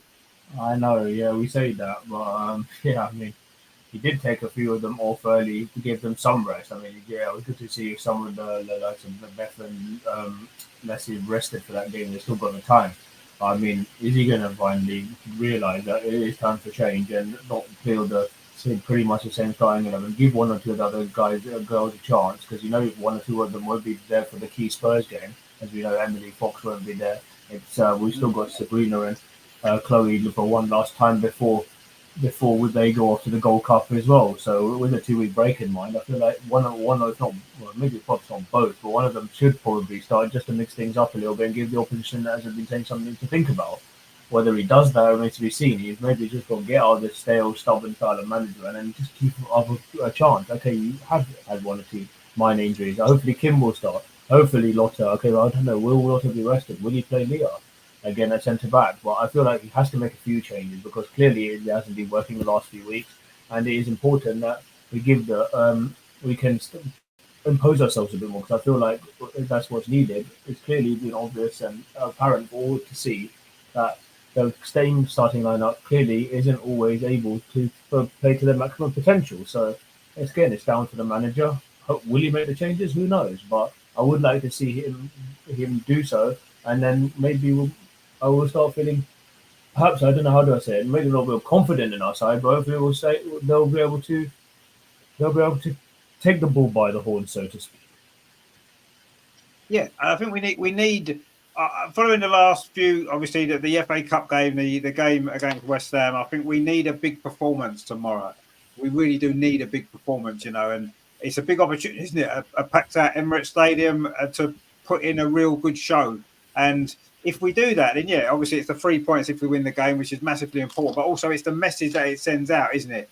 To say that we are ready to compete, and it's still Chelsea 0, Man City 1. So this game, there's half hour still to play or so. So this is a game that could open things up for us a little bit. If we can win tomorrow, if it stays like this, I mean, no doubt Chelsea will score at some stage because they generally do, probably in the 98th minute or something. But anyway, if this game stays like this, or if it does finish a draw, that's not a bad result for us, and we can win tomorrow. And suddenly it's going to lift a lot of clouds that's been hanging over us a little bit in the last few weeks. And I don't know. What we need to do is we need to find that Chelsea form again, don't we? What we did at the Emirates in that game. And if we play like that tomorrow, we'll beat Man United. Absolutely, of course we will. We'll absolutely beat them. But can we do that? Greg says there, we'll win 3-0 if Williamson plays, 3-1 if she doesn't. Well, you're confident, aren't you? That's I like to see that. I mean, yes, I think Leah Williamson's important defensively. Absolutely, she holds it all together. So yeah, if she plays, we've got a great chance to win the game, obviously. But let's see. Jaffar's with us as well, lady. My friend, he says, hello, Richard. I hope you guys are doing well. Yeah, we're doing very well. Absolutely. Looking forward to the game tomorrow. It's going to be a good one, isn't it? Terry says, if we can't beat Man U, Jonas should hand his P45. United are playing worse than us, and that's saying something. Well, I don't know if they're playing worse. They're not doing as well as they would have hoped to have done, would they? But anyway, yeah, let's see what tomorrow brings because it's such an important game. We have to win, and let's see if we do. I mean, what would be your score prediction then, Emma? Yeah, I mean, I don't know. With us, you never know. We're good at home. We go the best out of the team at the Emirates. Hopefully, we'll out of like we've been able to get out when we played at the Emirates in the past. I feel like Manchester United's record, I don't know, the big games, I don't know what it is, whether it's down to the manager. You can see maybe, I don't know whether it's similar to maybe what at Arsenal. But I don't know, they seem to maybe get, I don't know whether stage fright or something, but the big games, again, they don't seem to turn up either. You look at the example, against Chelsea away, Welby, okay, they had a good spell when they were 2-1 down, but they were outplayed again, playing from behind. And also the game against Man City, took the lead in that one, but again, made individual errors, didn't need to make those individual errors, and ultimately paid the price. And they both lost both those games 3-1. I think, okay, as long as we can somehow, will the manager change the tactics? Will he change the lineup? Who knows? But I feel like we have a good enough goal. I've scored on the day, on paper, is better. But as you and I well know, games aren't won on paper. It's about what you produce. And if we can do that over 90 minutes, I believe we can beat them. But it's a question of if and not where. It's a big question right now with the squad. Is Jonas able to get the best out of them? But for score prediction, I'm feeling confident we can win. But again, is our defence going to be up to the task? I'm still not convinced. But if our attack is firing, I think we should have too much for them. Yes, they've got enough good players to hurt us, players in form, but they don't seem to really do it against a big team on a consistent basis. So I was maybe feeling a bit too overconfident before and maybe saying, we might win 4-0 or something, but I'm going to rein it in and I'll say we'll win 3-1. 3-1. Well, we'll take a good 3-1. Kind of, Greg was agreeing with you. Terry says, I'm going 5-1 because... 5-1? Because we're both... Well, I mean, I'd love a 5-1. That'd be great, wouldn't it? How good would that be? Wayne says we need to win every single game, win the cup, and see where it takes in the league. Yeah, no, exactly. We should be setting out to win every game anyway. We're Arsenal. We should be doing that in any case. But now it's absolutely right. That's all we can do now, isn't it? We can win every game. We'll win the Continental Cup if that's the case. And if we win all our league games as well, it might be enough. It might well be enough. But that's all we can hope to do, isn't it? Hadda says, where is Amanda? Bench Lotta start Amanda. Well, Amanda's been ill. She's been injured. She missed the last couple of games because she was ill. So if she's fit, I'm sure she'll play because she's been playing well. But then is he going to leave Lotta out and play Leah and Amanda? I don't know. It's one of these choices he's got to make tomorrow. He's got a lot of choices to make tomorrow, hasn't he? And it's going to be interesting which choices he comes up with. Jafar says, come on, Richard, there's no way we're going to win the league. Even if Chelsea lose, we just aren't good enough. Well, you see, I think deep down I kind of know that's probably true. But while there's a mathematical possibility, and the fact we've still got to play Chelsea and Manchester City, so it's kind of in our hands, we can win both of them games, I'm still going to believe it's possible. I don't necessarily think we will, but let's see. If Chelsea do lose this game, it's going to give me a little bit more hope. And it is the hope that kills you at the end of the day, and we know that's true, don't we? Tal says Gunners 3-1, goal scorers, Stina, Vicky and Caitlin. Oh, you think Stina's going to start? Well, that'd be interesting. I hope she does start because we want her to start because she's fantastic. Terry says, I would drop the Zins tomorrow. Well, I don't think he will. I don't think he'll start Sabrina in that game, but we'll see.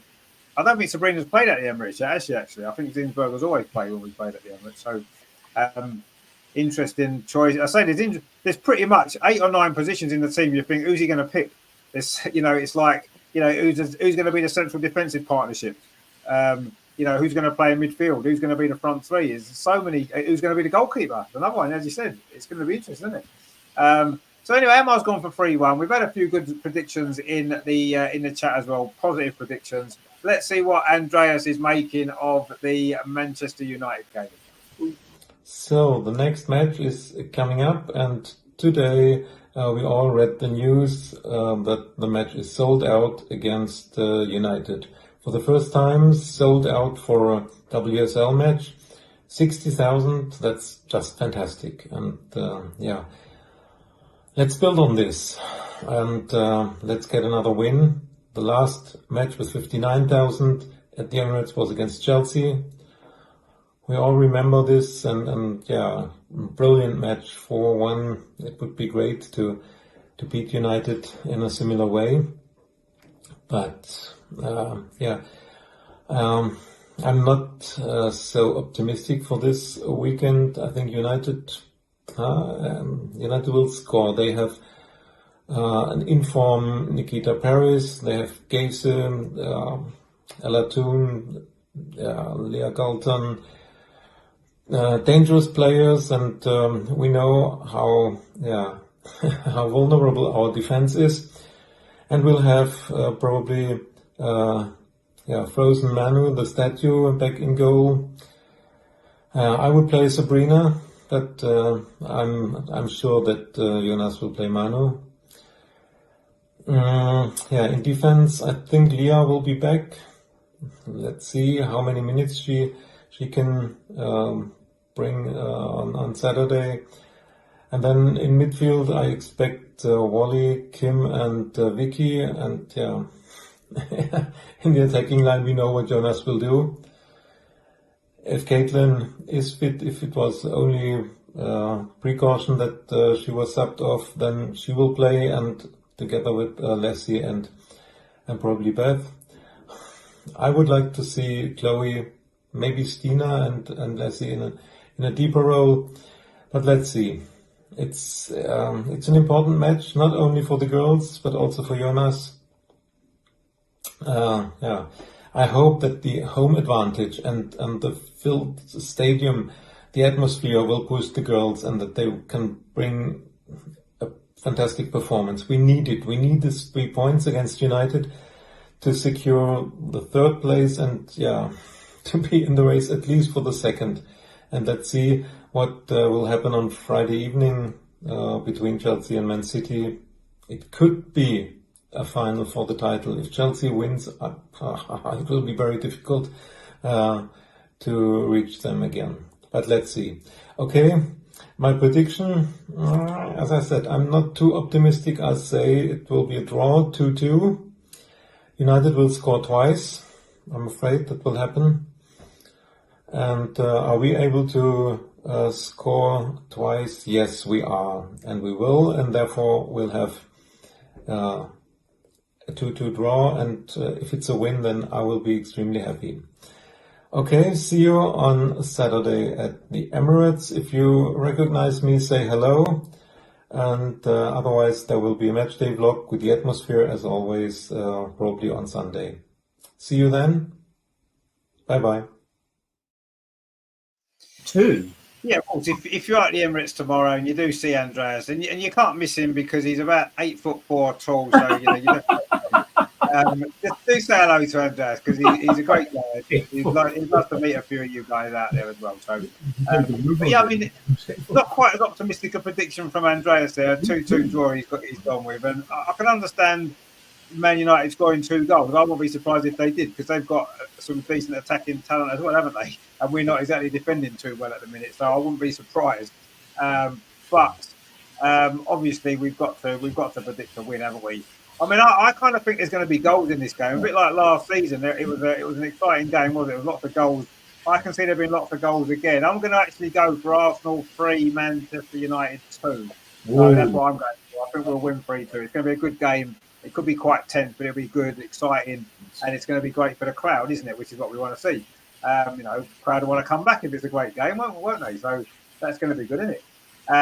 Stefan says there, unless we go out and get a manager who's a winner, we will always be the underdogs. Winning Conti Cup should never be enough for this team. We fumbled the league and FA Cup for the 3rd season in a row. Yeah, I mean, I agree. I don't think the Continental Cup is on its own is enough. I agree with you. But at this moment in time, if Jonas can win a trophy 2 seasons in a row, that's a good effort, even if it's only the Conti Cup. It's still winning a trophy 2 seasons in a row, and that's good. And you have to say that if that's the case, he would probably keep his job. And would he deserve it? He probably would. So, but let's see what happens. It's not enough overall, I agree. Greg says, Hayes will start making mistakes as she looks forward to America so she can look slim on the beach. Do you think she'll look slim on the beach? Well, in America she might, I suppose. I think he meant bench. I think that was a mistime. That's what I was saying in the chat. I think he meant bench. Yeah. No, I think, on the beach in America. Yeah, of course she's going to be sitting on the beach in America. It's nice weather, isn't it? Where she's going. It's hot, isn't it? It's not like living in England. Had Adams going, Man City 1, Chelsea 0, Arsenal 3, United 0. Well, it's Man City 1, Chelsea at the moment. There's still 20 minutes to play. Still debated, but City looking more like scoring than Chelsea, or it's been an interesting game actually. What I've seen of it, it's Chelsea have had 1 or 2 moments.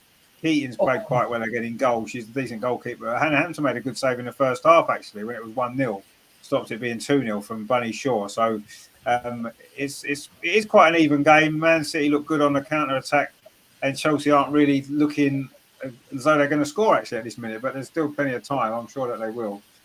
Terry says, Blimey, Greg, I thought I had strange thoughts, but Salty on the beach. Well, I'm sure she goes to the beach sometimes. I'm sure she does, but it's best not to think too much about it, really, isn't it? So, yeah, I think that's probably the best thing. Oh, yeah, maybe he did. So I thought he meant bench. I got confused. I thought because of the squad depth, I thought he meant slim on the bench. But no, I got that wrong. Sorry. In America, Americans generally are quite large people, aren't they? That's kind of, they do eat a lot of food. That's probably why. Defo said this family. He says, yes, it's true. We have been unlucky with injuries. So is Chelsea. But, Man City has got a second goal in. But when we look at the money spent, the squad we have, we have no reason to blame the injuries we had. No, this season we have no excuse. I agree. Last season we did because our squad wasn't strong enough last season, was it? And we suffered. But this season, absolutely, we don't have any excuses. Greg says there, all big people go to America to look slim. Well, yeah, exactly. Or they could just stay here and lose weight. They're 2 choices, aren't they, really? Let's be honest. It's a bit cheaper to stay here and lose weight because, one, you haven't got to fly to America and you haven't got to go and live there. And also, you save money on food. Just like, just go on a diet and exercise. And you don't need to move to America, do you? But anyway. So, yeah, we're gonna beat Man U tomorrow. I can feel it. I can feel a good performance. A big crowd at the Emirates, a good atmosphere. I think we're going to turn it on and we're going to put last week's disappointment behind us, the West Ham game behind us. And if this game stays like this, would that not put us 3 points off the top if we win tomorrow? If it stays the same as it is, yeah, City's goal and Chelsea's goal difference would be the same number of games, same number of points, and same goal difference. And yet, if we were to win tomorrow with 8 games to go, we'd close the gap to 3. So we'd still be on, but it would have to and be we've got a plan mode. And we've got see, we're going to win the league. We are going to win the league, guys. Come on, Jonas is going to be knighted. He's going to stay at Arsenal forever. We're going to win the league. To be honest with you, it really does. If this game stays like this, and there's just over 15 minutes to play, it would really. If we win tomorrow, it's going to really open it up actually, and I'm going to start getting too excited, and I don't want to get too excited because it just makes me more disappointed when it all goes wrong, which it inevitably will. But let's enjoy it while we can. If Chelsea, I always enjoy Chelsea losing, whoever they're playing. So I'm gonna, if they do lose this game, I'm gonna enjoy it. And then if we win tomorrow, I'll enjoy it even more. Stefan says, Richard, look at the bigger picture. It's all good when you win 2 trophies in a row, but the reality is we haven't won a major title since 2019. We have the second most expensive team in Europe. I'm not disagreeing with you, but I don't think any team, any club can take any trophy for granted. And if you win a trophy every season, then you're doing well, aren't you? You know, there's plenty. We hadn't won a trophy till last. We hadn't won a trophy for 3 or 4 seasons in a row. So to win 1, 2 seasons in a row would be good. Would be decent. I'd be happy with that. It's not enough, I agree, but from small acorns grow big trees. And if we win the Continental Cup twice, good analogy. WSL, win the Champions League, it's how it works, isn't it? You can't go from nothing to winning all the big trophies straight away. There's sometimes a little period in between, and if that means winning the Continental Cup twice, I'll take that all day long, especially as it's at Molineux. And if we get to the final, we're going to be going. So I hope we do win it. So that'll be good.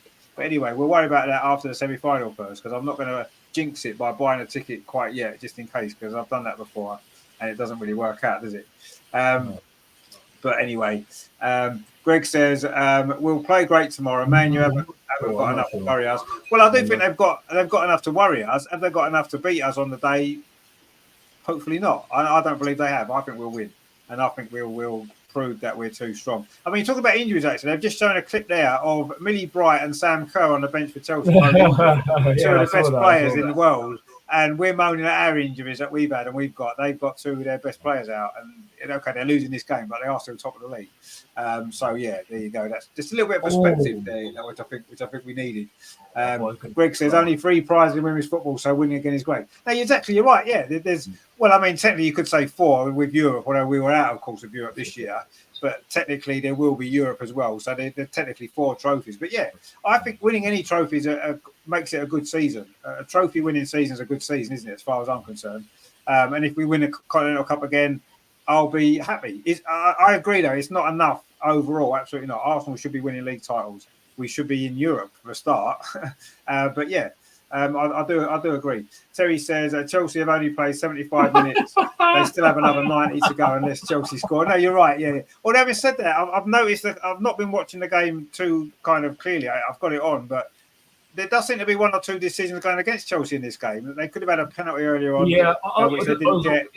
But Richard, if you compared the referee to what you had early in the season, where she was just like a teacher was so strict. Is that chalk and cheese? Ridiculous. That was one of the worst referee performances I've ever seen. This referee, Abigail Byrne, okay, I think she's one of the better ones. I think so far she's done a good job, but the 12 minutes it's very interesting. She's definitely 1-0.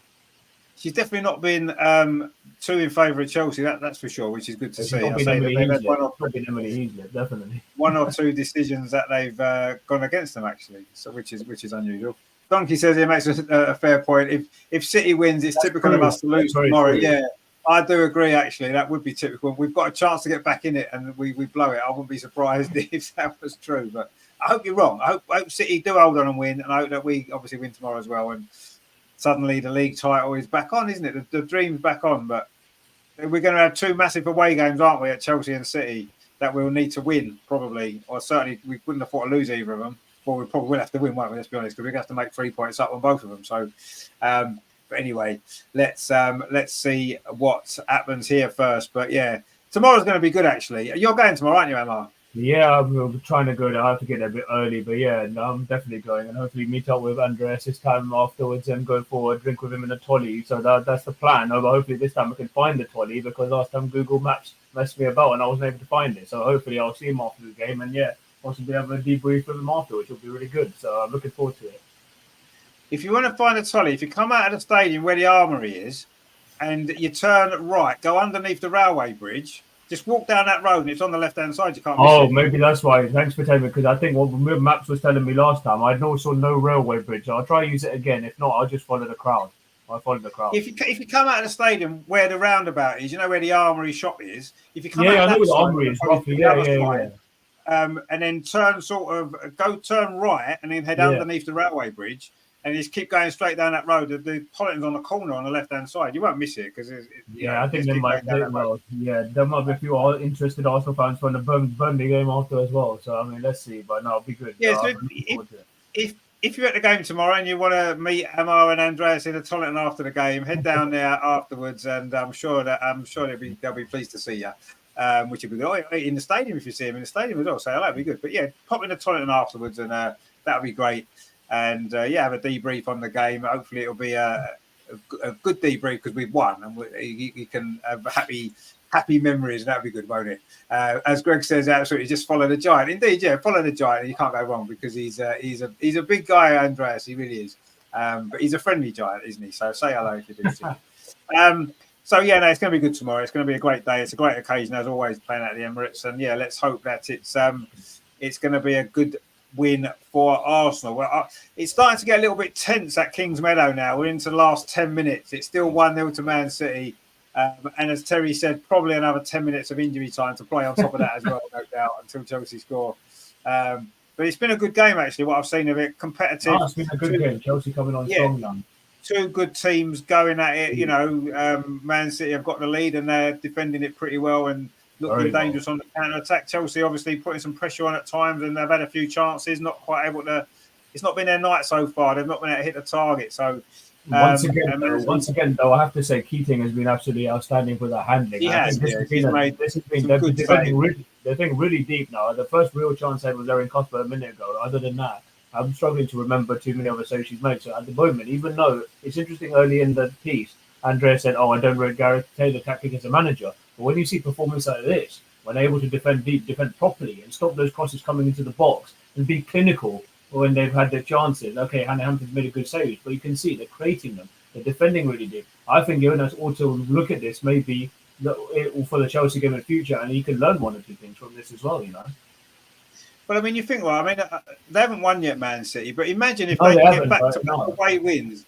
If they can get back-to-back away wins at Arsenal and Chelsea in 2 consecutive weeks, that would be some impressive stuff. Yeah, it would. And yes, you have to say maybe that their manager hasn't always been, doesn't always appear to be the greatest with talent that they've got and what they've won. But, you have to say that's impressive that if they can hold on here and having beaten us away last week, we need to now go away to Chelsea and Man City and repeat that, don't we? We've got to win both those games. Man City on the brink of doing it. We need to do it. So, that's impressive from Man City. If they hold on and win this game, you have to say that is really, really impressive. Because there won't be many teams ever that's done that back-to-back weeks, winning away at Arsenal and Chelsea. That is without conceding a goal at this rate, if it stays like this. So fair play to them. And it's helping us out. So we're delighted. Hannah says, who says that Lauren... she's better than Russo. No, well, I don't know about that. Donkey says, maybe he can catapult Jonas back to Sweden from the Emirates if he's a giant. Oh, dear. Donkey says, City is serious a better side than Chelsea. They are a good side. No, they are a good side. Yeah, they definitely are a good side. And they played well tonight. They played well against us as well last week. It was a good away performance. And, it's... this is the thing that we should be doing as well. LJ just got booked for trying to charge down a free kick from Kiara King. Sorry, I'll go and laugh. That was just so funny. LJ got booked for trying to charge down a goal kick. I'm like, no, this ain't rugby, my dear. Sorry. I mean, I'm a little bit behind. I'm just going to get that now, maybe. But yeah, I mean, City are a good side. There's no doubt. They're a decent side, and I think we would all probably agree that if we can't win the league, we'd rather Man City win it than Chelsea. I like City the way they're playing. They're a very good side. Since they beat us, I always say we were lucky to beat them early in the season. But since then, they've kicked on. If they win, this will be the 11th straight win. It'll be the first time Chelsea have lost at home in over 3 years, and it'll be the first time anyone else other than Arsenal has actually failed to has actually not conceded against them in 6 years. So, and it'll be their first win in 8 years. So a lot of is at stake here for City. No, it'll be really good.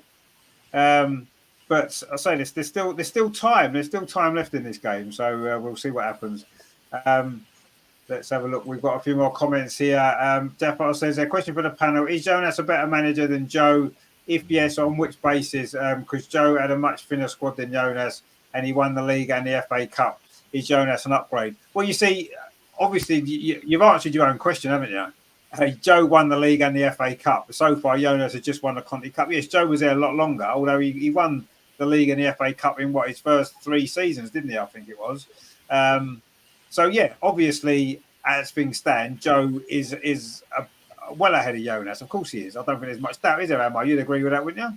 Yeah, the way I was just reading. In fact, it's funny. It's interesting. I'm reading Beth's book right now, and she's reflecting on her time with Joe, how he was able to change the style of football and the way it was effective in pulling teams apart and creating overloads. It was actually interesting when you compare what it was like under the last few days under Pedro, for example. It's not that Pedro was a bad manager, but when Joe figured out what the problem was and he began imposing his style of football, we were absolutely unplayable at times. It was some of the best football we saw when he had all our key players fit. And okay, we had injuries that season as well, ACL injuries, but the squad stayed together. We lost only 2 games, interestingly, all season and won the title. That's because we were playing such a watchable brand of football, and everybody was getting behind it. And whilst it didn't ultimately go on to last for a while, we were unplayable, and we kind of want Jonas. Okay, he did that the first year or so, year or two. Okay, we had injuries, but we want to kind of see him change it up and maybe impose that sort of style of football where we can be more imposing on the opposition rather than sit back, absorb, and just and then wait for something negative to happen before we start playing, isn't it? Ultimately, and ultimately it's down to him to change it. But for me, there's no doubt Joe certainly knew how to get the best out of his players on a consistent basis, more so than the current manager is doing. Absolutely, yeah. I mean, I don't think there's much doubt, is there? I mean, if you win the league and the FA Cup, then obviously you're going to be ahead of a manager that so far has only won the Continental Cup. But if from this point we go on and win the WSL, or maybe we do well in Europe as well and win more trophies, then that question the answer might be different. But yeah, at the moment, there's no doubt, is there? Joe is ahead of Jonas. Of course he is with what he won. Absolutely. LG says we are going to bottle it tomorrow. We are the Arsenal. No, don't say that. Don't say that. We're not going to bottle it. We're going to win tomorrow. I'm sure we will. Greg says, look at City. They go forward with 4 players. That's what we've got to do. Support our front line. Yeah, exactly. Yeah, that's taking risks, isn't it? It's taking risks when you're away from home. But they do it. You're right. Absolutely. Donkey says we need Tony Pulis for more grit. I think we don't. But anyway. Greg says, Joe brought in Katie McCabe. That's good enough for me. Indeed. Yes. And that is definitely good enough. But yeah, so I didn't put that comment out. He said it there. So yeah, he did bring in Katie McCabe. That's what we needed at the time. And yeah, he did a good job, Joe. There's no doubt. He was a great manager. And yeah, let's hope Jonas can become a great manager as well. But as things stand at the moment, questions are there to be answered. And it starts tomorrow. He's got to answer those questions tomorrow, hasn't he? Because tomorrow's the next game. We have to win. We've seen how important it is now with the way this game's going at Kings Meadow. So yeah, let's see what happens. But yeah, it's going to be exciting, isn't it? It's going to be great. And look out for Andreas's vlog as well, which is going to be good, isn't it? As it always is. So we're looking forward to seeing that as well. So yeah, that's been the Arsenal Women's Show, of course, as it is every week. We missed Andreas tonight, although he did give us some great comments on video, of course, as always. Yeah, and hopefully he's having a safe flight. He'll probably be landing soon, actually, won't he, at Heathrow? And he's actually staying at a different hotel this time. He's not at Motel 1 because they put their prices up. A bit cheeky, really. He should get a discount, shouldn't he, Andreas? He's like royalty there. And they put the prices up, so he's had to go somewhere else. But anyway, I'm sure he'll have a nice hotel, and I'm sure he'll have a good stay in London, and I'm sure it'll be great for meeting Amo as well, of course, after the game tomorrow. I look forward to you have to get some stuff on video together. That'd be good. LG says times were different under Joe. The way women's football has changed, has evolved beyond Joe. We focus more on the technical aspects, but lack the power and physicality of the modern game. Yeah, obviously football's changing, yeah. But the question was who has been the better manager? And obviously Joe's been the better manager because he's won bigger trophies. Would he win? Would he have won those trophies now, Joe? We don't know. We'll never know that question, will we? Jeffo says the reason I ask is because I just fail to understand how far we have fallen. The ball doesn't take any action against this manager. If Chelsea went 4 seasons without a WSL with more money spent, why keep him? Well, he's only had 3 goes at 2.5 goes at it, and we might win the league this season now. Chelsea are losing, we win tomorrow. You know what I mean? It's back on again, isn't it? Donkey says, what's the odds on LJ sneaking in a stamp after the loss? Yeah, probably, that probably will be the case. She's a bit lucky there, actually. She just whopped Alexandria in the face, didn't she? So 9 added minutes, by the way. 9 added minutes. I said 10, didn't I? I said there have been a few injuries. There have been a few injuries, but it's 9. Well, there has, but even so. Hang on, Man City coming forward now. Lauren Hemp with a shot. Oh, why that was unlucky. Yeah, 9 minutes to stop his time. 9. So why don't we all go and enjoy the last 9 minutes of Chelsea? Yeah, exactly. Why not? Say the pressure. We will enjoy that, won't we? So thank you, obviously, to Andreas for his video contributions tonight. Really, really good as always. And thanks to Amar as well for staying with us, even though the game's on in the background. It was good that you kept with us, which is good. I hope you've enjoyed the show. Amar, have you enjoyed the show? Oh, sorry, yes, but I have. It's been a trying, testing week, been a bit tired, but now it's been good, and we will welcome Andreas back next week. I know it's been a while without a quiz question, but we could take it in turns in future to have a go at that. So no, I'm looking forward to the next one, and then international break, and who knows beyond that. But no, it's been good, and hopefully we can sign off before the international break with the win, and have a good end to the season. So no, whatever happens, we'll set our differences aside, and we'll continue to watch our team with great purpose and enthusiasm. So bring it on. Absolutely, we definitely will. Greg says they were still the only English club to win a European trophy. Terry says I'd give Arteta the job. That's the only job I'd give him. But anyway, but no, we don't want to inflict that on us, Terry. Come on, I mean things are bad enough already. Don't make it worse. But no, it's been a good show. I've enjoyed it. Obviously, lots of disappointments over the last week or so, but we are in a semi-final of a cup, which is always nice. So we've got lots of good points. Of course, tomorrow is a big game, isn't it, at the Emirates? I'll be here at 12:15. We're doing our park run in the morning, and then we'll be back ready to go for the show. It's going to be good. So join us for that 12:15. Arsenal versus Manchester United from the Emirates. And hopefully, I say if you see the guys around the Emirates tomorrow in the toilet and after the game, definitely say hello and buy them a drink as well. Why not? Because they deserve it really for all their hard work they do on the channel for us. Greg says there, tomorrow is the start of a brighter future. Indeed, tomorrow's another day, isn't it? Everything can be better tomorrow, unless we lose, of course. Then obviously it won't be better. We're not going to lose. So right, let's go away and watch the end of this Chelsea game. We'll enjoy them losing, hopefully. And I'll see you tomorrow past 12. So join me for that one. Tomorrow night, actually, I'm doing a show. We're looking back on the Arsenal game against Burnley, the men's game. Be me, Lee, and Neil looking back on that one at 7:30 tomorrow night. So join me for that as well if you can, because that'll be good. I'm sure Arsenal men will win that game against Burnley and struggling away. We've got a good record there as well. So join me for that tomorrow. Thanks for watching tonight. Don't forget, give us a like. Please subscribe if you are new. Thanks to Amar. Thanks to Andreas for his videos. Thanks to you guys for watching. You make the show what it is. And join me, please, tomorrow at 12:15 for the game. Greg says, thanks for a great show. Feeling a lot more positive now. Yeah, I am as well. We got all the negative stuff out of the way earlier on, and now we're looking forward to tomorrow, aren't we? Terry says, great show again tonight, Richard, at 8 o'clock. Amar. Well, he was a bit earlier tonight, which is good, isn't it? Amar was on call tonight. He must do the Friday show in his bathroom. It's not my bathroom. It's a bedroom. It does look a bit like a bathroom cabinet, to be fair, but anyway. Terry says, hit them likes up. Indeed, you give us all a like, and we will see you tomorrow at 12:15 for the big game. It is going to be great, isn't it? So join us for that if you're not at the Emirates. If you are at the Emirates, say hello to Amar and Andreas, because they'll look forward to seeing you. So thanks for joining us tonight. And yeah, let's see if Chelsea can lose, shall we? And we'll be back in the title race. Actually, I've just noticed Demi Stokes is just coming on for Man City. I didn't realise she was still playing. But she is. She's I know. She's had a lot of injuries as well. It's good to see her back. She's a good player. Yeah, I realised she was still playing. But Demi Stokes has just come back on. Wow, good to see her, isn't it? been a long time since she's All right, I've seen her. anyway, take it easy, guys. We'll see you later.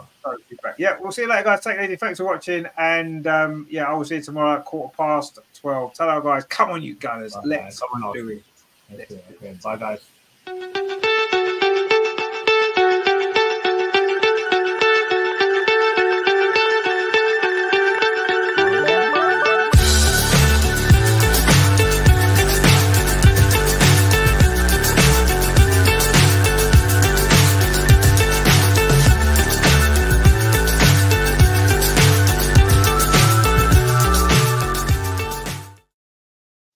I just want to put that comment back on from Donkey there. I just thought that was brilliant. He said, we need to take Jonas to Dubai to meet Salt Bay. Yeah. Maybe we do. Maybe that's what's needed. Anyway, join me tomorrow, guys, at 12:15 for the Man United game. It's going to be good, isn't it? Let's hope that Man City have just kept out another Chelsea attack, actually. Kiara Keaton, again, has done well on a couple of occasions. She's a good goalkeeper, isn't she? So let's hope Man City can hang on. And I will see you tomorrow, where hopefully Arsenal could be back in the title race. Come on, you guys. Thanks for watching, guys. See you tomorrow.